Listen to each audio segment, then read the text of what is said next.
No intro for this one. Left hand freaking up. Let's go, Commander Nation. What a freaking game. Hail to the freaking Commanders. How are we feeling, guys? How are we feeling? The Commanders are now 10-5, and they beat the NFC East, the Philadelphia Eagles, who are now 12-3, 36-33 in a freaking nail biter. A game where you literally throw your hair out the window. Like, everything could have happened in this game. Everything wrong would happen for the Commanders. But Jaden Daniels somehow, some freaking way, finds the Commanders, puts the Commanders on top, and get a last-second touchdown on Jamison Crowder. What is going on, everybody? It's your boy Abdullah coming at you with a post-game reaction. I'm sorry, guys. I'm all over the place. I'm spitting everywhere. The Commanders, wow. Just wow, what a freaking game, dude. I mean, holy crap. What did I just watch? I'm utterly speechless. Everyone was calling me out in that video saying that the Eagles should fear the Commanders. Everyone was calling me stupid, delusional.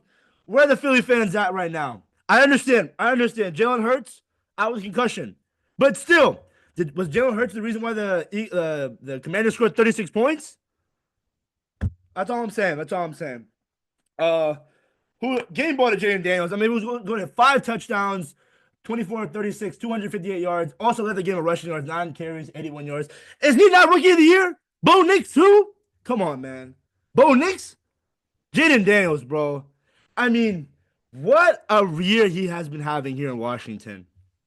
Brian Robinson, 2 fumbles, 10 carries, 24 yards.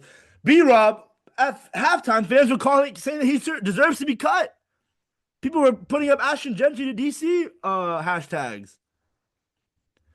And it's so crazy because in college, B-Rob barely fumbled, or not that much. And even when his first couple of years and 2 fumbles today, the first one was a great job by Jalen Carter, just knocking it out. But the second one was just a wildcat. He just got poked out by, I think, Cooper DeJean or whoever it was. But the 2 interceptions by Jaden, that first one, it was just too high to Luke McCaffrey, and CJ Gardner-Johnson caught it. And CJ Gardner-Johnson actually got ejected. There were so many a lot of laundry out there on the field today. This NFC East rivalry. This is officially a rivalry, man. This is going to get heat. I'm telling you guys, I know in the past it's always been Dallas and Washington, but now with Jaden Daniels as a quarterback, we have an elite quarterback here in Washington. You heard me, elite.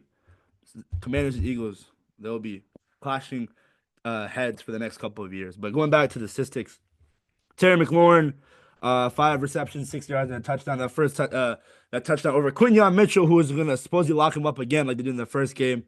It's a beautiful post fade route by Terry. Alameda Zaccheaus, the former Philadelphia Eagles, 5 receptions, 70 yards, 2 touchdowns.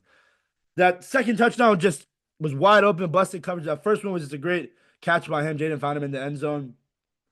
How about them Commanders, man? How about it? 10-5. I don't know what the playoff chances are now, but it's got to be at least 95, 96, 97% up. I mean, I know Atlanta won today, so in order for us to have made the playoffs today, we need Atlanta to lose and a win today. I'm pretty sure, but man, defensively, Frankie Louvu, all pro, pro bowler, everything. Just give him every accolade. An interception today was in the backfield. I mean, in a game where Kenny Pickett, let's be real, he's not a starting caliber quarterback, but he had to be a game manager. In a game where we just knew Saquon Barkley was going to get the ball a lot. Shout out to Joe Witt with the second half adjustments. The second half. Saquon, I really thought he was going to have like a 200, 300-yard game today. In that first quarter, I mean, he had over 100 yards, I'm pretty sure. That 68-yard touchdown run, I mean, he wasn't even touched. He's so fast. Sorry, guys. To this day, I'm still upset for the Giants letting him go to a division rival. But, bro, shout out to Joe Witt. Marshawn Lattimore, oh, my God. Him and A.J. Brown, I mean, I can't wait to watch the tape. They went back and forth at it. It blows that in the late of the game, Marshawn Lattimore was out. And Benjamin St-Juste, I saw him come in, and all I saw was a dark future. He missed a tackle, and A.J. Brown got a first down, leading to them taking the lead. I mean, hopefully Marshawn Lattimore is okay dealing with the hamstring injury. Hopefully he'll be fine. But for his real test against A.J. Brown, I think he put up a solid fight. I mean, he gave up a touchdown, slant touchdown. There were some deep balls, but some of the pass interference calls, I would say a few of them were.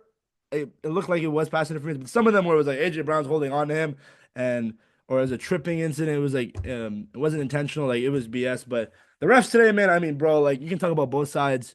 That touchdown, Jamison Crowder to end the game. It looked like it was a false start on the right tackle. There was a punt where Philly, a player jumped first.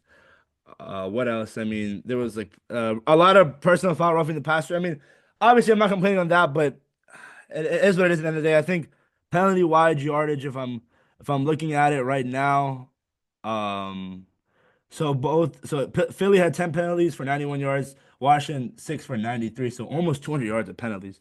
We look at other stuff. Time of possession, the Eagles they got the hand in there, 36 to 18 to our 23 to 42. Eagles had two turnovers.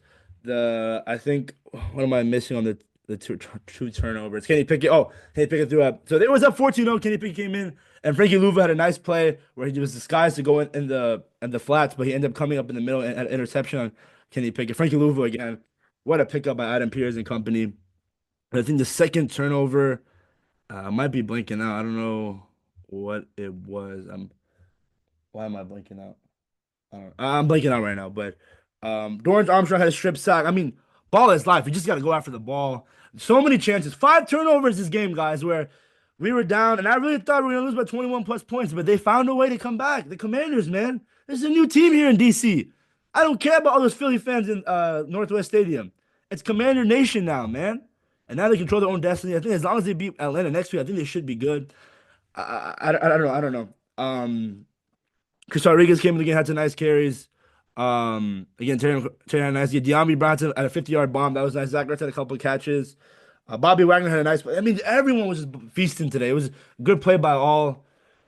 Devontae Smith, I mean, we can talk about it. If he doesn't drop that ball, I think the Eagles win this game. And again, Eagles fans are going to say, well, Jalen Hurts didn't play, blah, blah, blah. But at the end of the day, that number one defense on the Eagles, the Eagles have the number one defense in the league, and you have 36 points? Come on now. Wait till the Commanders actually get a good top tier number one receiver. Jahan Dotson. I didn't see Jahan Dotson out there that much do anything. AJ Brown does what AJ Brown usually does against the Commanders. I mean, he had 91 receiving yards, 8 receptions for a touchdown. Yeah, man. I mean, really, there really wasn't uh that much to. I mean, look at. I mean, Dante Fowler had a sack. What else am I looking at? I mean, the kick returns. Luke McCaffrey had some nice kick returns. Yeah, the kick returns. 184 yards of kick returns today. Shout out Luke McCaffrey, man. I can't wait to see, if not this year, even next year, his role expand here in this offense. Um, Again, shout out to everyone. Alame Zaccheaus, a career day against his former team. Hopefully, we have KJ Osborne ready to go next week against Atlanta. But what a freaking game. Saquon Barkley, 29 carries, 150 yards, two touchdowns. I mean, that was the game plan. You saw Jalen Hurts was out. And when you lose Jalen Hurts, you lose the ability to do touch pushes. You lose the ability, like, it's just offensively, you're not really that much of a threat. And you just know it's going to be handed off to Saquon Barkley. Kenny Pickett, I mean, man, if we lost to Kenny Pickett, we wouldn't have heard the end of it from the Eagles fans. But obviously, they lost, and they're gonna use that as excuses. Kenny Pickett was 14 to 24, 143 yards, a touchdown, and a pick. So again, it's it's what a win by the Commanders, man. I mean, obviously, if they lost today, it wouldn't have been the biggest deal. We still had a chance to make the playoffs. But this, man, this means something. This is the signature win that everyone was calling out in the national media for. Commanders were only beating on bad teams. Well, they just beat the number one seed in the NFC, the Philadelphia Eagles. What they gonna say now? What are the haters gonna say now? Jaden Daniels, offensive rookie of the year? That's been out of the question. Head of the freaking Commanders, man. What a win. I'm all out of sort right now. A lot of different emotions. But let me know your guys' thoughts. Am I missing anything? A lot of stuff happened in this game. I'm just, oh man, left hand freaking up. That being said, guys, please make sure to like, comment, subscribe to the channel. I like to push out as much fire content out there as possible. Head to the freaking Commanders. More videos to come. I'm out. Peace.